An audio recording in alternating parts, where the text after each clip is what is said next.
여러분 반갑습니다. 제가 뉴욕 월가에서 일할 때도 한국에서 금융기관에서 고객을 만나던 때도 그리고 지금 20년 넘게 대학에서 학생들을 가르치면서 늘 강조하는 원칙이 하나 있습니다. 돈을 버는 것도 중요하지만 돈이 새지 않게 지키는 게 더 중요합니다. 수비가 무너지면 아무리 벌어도 결국 지게 됩니다. 특히 우리 50대, 60대 선생님들 평생 가족을 위해 뛰셨잖아요. 그런데 사업이 조금 어려워져서 또는 빚보증을 잘못 써서 내 통장에 빨간불이 켜질 위기에 처했다면 어떻겠습니까? 당장 살 돈 또 병원비까지 압류당해서 꼼짝달싹 못하는 상황, 상상만 해도 끔찍합니다.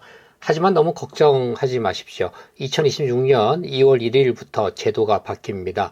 이제 생계비 계좌를 만들어 두면 그 계좌 안에 돈은 법에서 정한 한도까지 압류가 못 들어오게 보호됩니다. 쉽게 말해 빚이 있더라도 최소한 한 달치 생활비만큼은 먼저 지켜주자라는 취지입니다.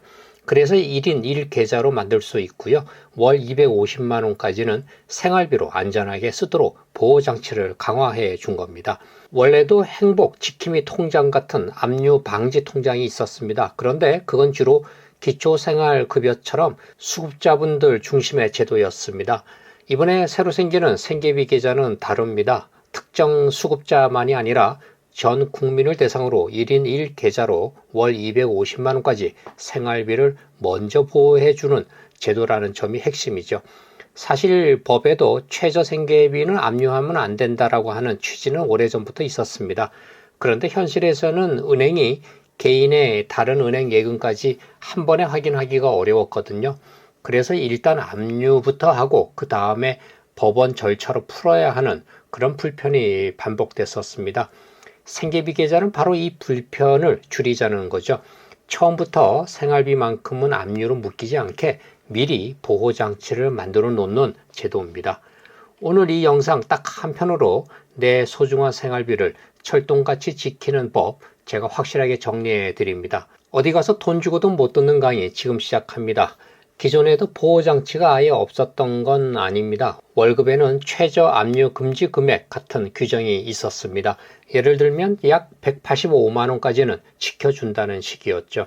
그런데 이 규정은 어디까지나 급여 채권 기준입니다. 현실에서는 월급이 들어오는 통장 자체가 압류가 돼버리면 돈이 있어도요 못 쓰는 상황이 생깁니다. 그 순간 생활이 멈춰버리는 거죠.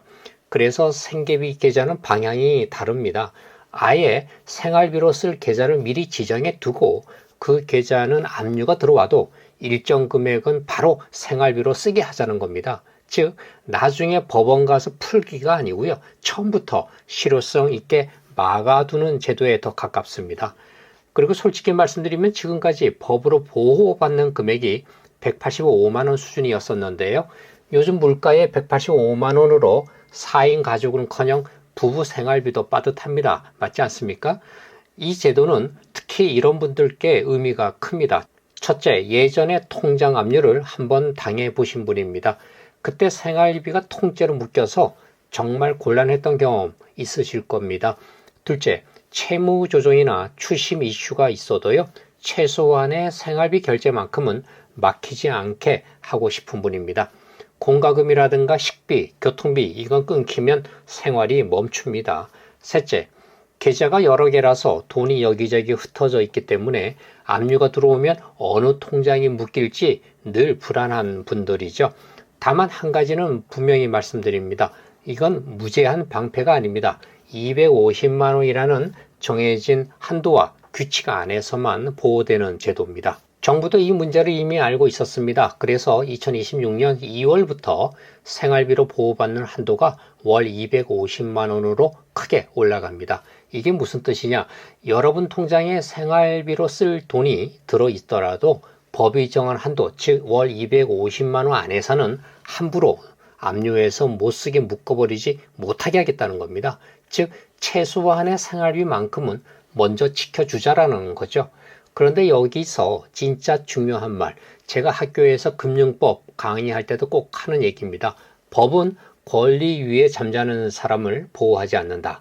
제도가 아무리 좋아져도요, 내가 모르고 준비 안 하면 결국 못 챙깁니다. 여러분들이 그냥 일반 입출금 통장에 돈을 넣어두면은요, 은행 입장에서는 이 돈이 생활비인지 또 다른 돈인지를 통장만 보고는 구분하기가 어렵습니다.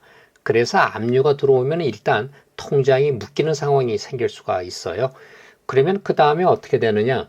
이 돈은 생활비입니다 라고 내가 자료를 준비해서 법적 절차를 밟아서 풀어야 하는데요.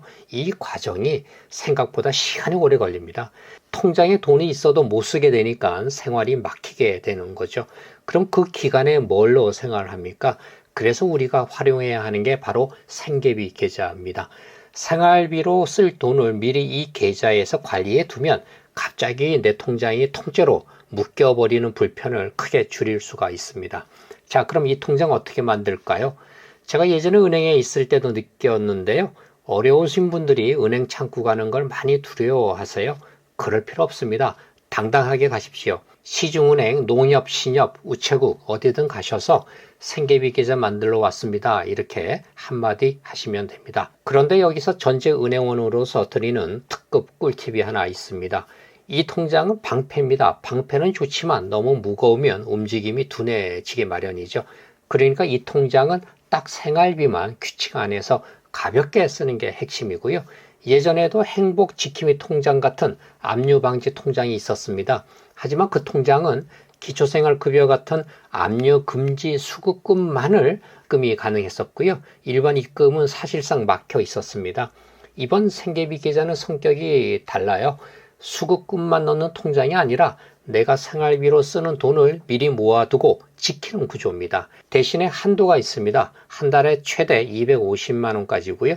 그리고 한 달 누적 금액도 250만 원으로 제한됩니다.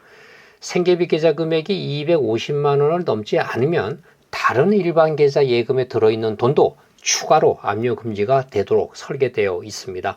예를 들어서 생계비 계좌 200만 원이면 남은 한도가 50만 원 되는 거니까 다른 일반 계좌에 들어있는 예금 50만 원까지 추가 보호가 가능하죠.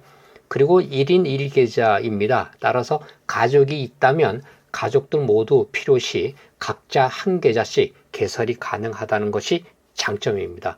예를 들어 4인 가족이면 각자 250만 원씩 보호를 받을 수 있기 때문에요. 가족 전체로 보면 약 1,000만 원이나 보호받을 수 있다는 얘기죠. 그래서 현실적으로는 이겁니다. 내 아르바이트비든 자녀가 보내주는 용돈이든 생활비로 쓸 돈을 이 계좌로 받아서 그 한도 안에서는 생활이 멈추는 압류 위험을 줄이자는 겁니다. 그리고 이 계좌는 1인 1계좌 원칙이기 때문에 여러 은행에 쪼개서 만들 수는 없습니다. 그래서 개설 전에 다른 금융기관에 이미 생계비 계좌가 있는지 조회한 뒤에 없을 때만 개설하도록 설계되어 있고요. 내가 가장 자주 쓰고 집에서 가까운 은행 하나를 딱 정해서 거기서 만드십시오. 이게 전략입니다. 자, 이제 조금 더 깊은 이야기를 해볼까요? 제가 월가에서 수많은 부자들을 봤고 지금은 대학에서 경제학을 가르치고 있지만 돈의 본질은 똑같습니다. 유동성, 즉 내가 쓸 수 있는 현금이 막히면 부자도 망하고요. 가난한 사람도 망합니다. 우리 5060 세대 이제 은퇴하셨거나 은퇴를 앞두고 계시죠? 퇴직금, 국민연금 이거 여러분의 피와 땀입니다. 혹시 자녀의 사업자금 대주다가 또는 지인 보증 잘못 썼다가 또는 보이스피싱 등으로 이 노후 자금까지 압류당하면 그건 재앙이죠. 이 생계비 계좌 제도는 국가가 여러분에게 선물하는 최후의 안전벨트입니다. 에이, 설마 내가 압류당하겠어 라고 생각하시나요? 금융사고는요, 예고 없이 찾아옵니다. 맑은 날에 우산을 준비하는 사람만이 비바람을 피할 수 있거든요. 250만 원, 적다면 적고 크다면 큰 돈이지만 최악의 상황에서 나와 내 가족의 존엄성을 지켜줄 수 있는 마지노선입니다. 자, 오늘 핵심 딱 3가지로 요약합니다. 첫째, 2026년 2월부터 압류 금지 최저 생계비가 185만 원에서 250만 원으로 오릅니다.